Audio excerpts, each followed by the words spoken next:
সকালের জলখাবারে বা রাতের মেনুতে এই একটা রেসিপি যথেষ্ট। যখন কোনো কিছু রান্না করতে ইচ্ছা করবে না, এই একটা রেসিপি আপনার বাজিমাত করে দেবে। এখানে আমি 200 গ্রাম ছোলার ডাল 1 ঘন্টা আগে ভিজিয়ে রেখেছিলাম। দেখুন ডালটা বেশ ভালো সেদ্ধ হয়ে গেছে। আর এর মধ্যে আমি দিয়ে দিচ্ছি একটা কাঁচা আলু। এরপর এই ডাল আর আলুগুলো একটা কুকারের মধ্যে দিয়ে দেব। আর যেই বাটি মেপে আমি 1 বাটি ডাল নিয়েছিলাম, সেই বাটি মেপে এখানে আমি 2 বাটি জল দিয়ে দেবো। এখানে জলের পরিমাণটা একদম মাপ অনুযায়ী দিতে হবে, যাতে ডালও সেদ্ধ হয়ে যায় আর জলটা যেন বেশি পরিমাণে না থাকে। এরপর এর মধ্যে দিয়ে দিচ্ছি স্বাদ অনুসারে নুন আর সামান্য পরিমাণ হলুদ দিয়ে আমি 2টো হুইসেল মেরে নেব। এদিকে আমি পরের স্টেপের জন্য এখানে 2 কাপ আটা নিয়েছি আর সামান্য পরিমাণ নুন দিয়ে আর অল্প কুসুম গরম জল দিয়ে যেভাবে আমরা রুটি তৈরি করি সেরকম একটা মণ্ড তৈরি করে নেব। বেশি শক্তও না আর বেশি নরমও না। এইভাবে আমি আটাটা মেখে নেব। আটাটা আমার মাখা হয়ে গেছে, দেখুন খুব বেশি নরমও হয়নি আর খুব বেশি শক্তও হয়নি। এরপর এই আটা মাখাটাকে আমি 10 মিনিটের জন্য রেখে দেব। যদি সময় না থাকে আপনারা সাথে সাথেও বানাতে পারেন, এতে কোনো অসুবিধা হবে না। এদিকে 2টো হুইসেল পড়ে গেছে আর ডালটা দেখুন কি সুন্দর সেদ্ধ হয়েছে। আর ডালে খুব বেশি জলও নেই, ওই 1 হাতা মতো জল রয়েছে। এই জলটুকু আমরা শুকিয়ে নেব। এরপর একটা প্যানের মধ্যে 1 চামচ সর্ষের তেল দেব। তেলটা গরম হলে এখানে দিয়ে দিচ্ছি 1/2 চামচ হিং। হিংটা একটু ফোড়ন হয়ে গেলে এর মধ্যে দিয়ে দিলাম আদা আর কাঁচা লঙ্কা থেতো করা। এখানে আমি লঙ্কাটা একটু কম পরিমাণে দিয়েছি, যেহেতু আমার ঘরে ছোটো বাচ্চা আছে, তাই আপনারা ঝালটা সেই বুঝে দেবেন। এরপরে সেই সেদ্ধ করা ডাল আর আলুগুলো দিয়ে দেব।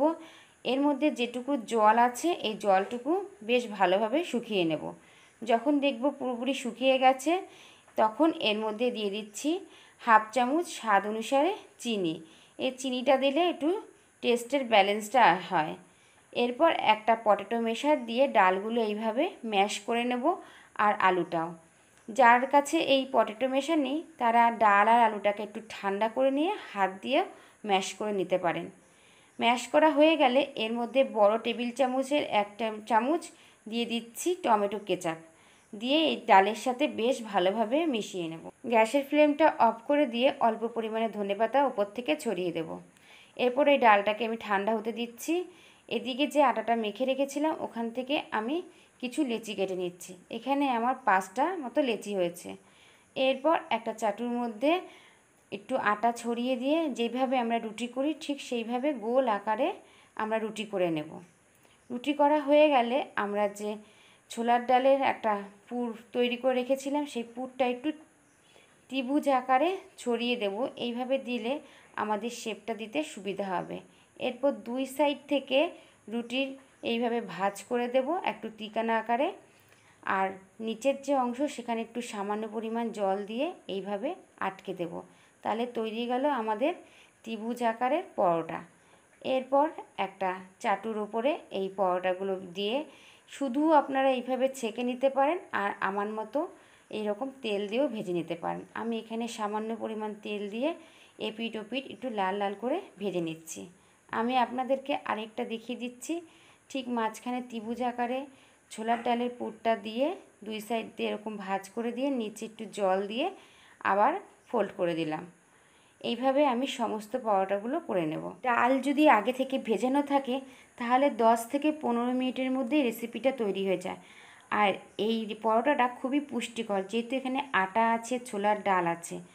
আর আপনারা চাইলে আমার মতো এরকম কম তেলে পরোটাটা ভেজে নিতে পারেন। আর যদি চান তাহলে একটু বেশি তেলেও ভাজতে পারেন।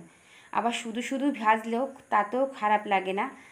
তাহলে অবশ্যই বাড়িতে ট্রাই করুন আর আমাকে কমেন্ট করে জানান কেমন লাগলো আপনাদের। যদি ভালো লেগে থাকে তাহলে চ্যানেলটিকে একটা লাইক আর সাবস্ক্রাইব করে আমার পাশে থাকার অনুরোধ রইল। তাহলে আবার দেখা হবে নতুন কোনো রেসিপির সাথে।